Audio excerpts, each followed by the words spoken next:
Hello, hello. My name is Solo, and I'm here totally representing the Gemstones Music Awards. And I'm totally delighted that I'm having one of the biggest giants in the industry that I'm going to be talking to. That is Mr. George Stax. Hey, what up, homegirl? What up? Hello, Mr. George. Oh. I'm totally excited to be having you today talking to us.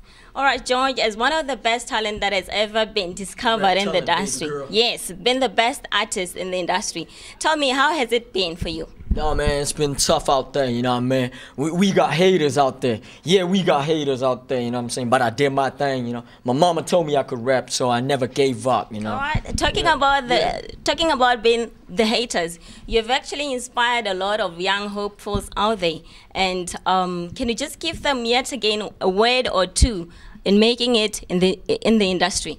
Yo, man, all I can say is this industry is one hell of a roller coaster ride. Sometimes you're on top, sometimes you go down, but you just gotta stay strong, man. Just be strong and... All right, that's just an inspiration. Okay, being nominated today for the best rap song and facing such great competition, what are you expecting today from the show? You know, all I can say is I'm expecting to take that award home. That's it, man, because I've been working hard for this thing. Guess it's my time to do my thing, you know what I mean? You know, it's my time. Shout out to my people out there. Shout out to Little G, man. Shout out to P Square, you know what I'm saying? Shout out to my homies out there. All right, Mr. George. Thank you so very much for talking to us today. I wish you all, nomination. Well, all right, thank you. Thank you.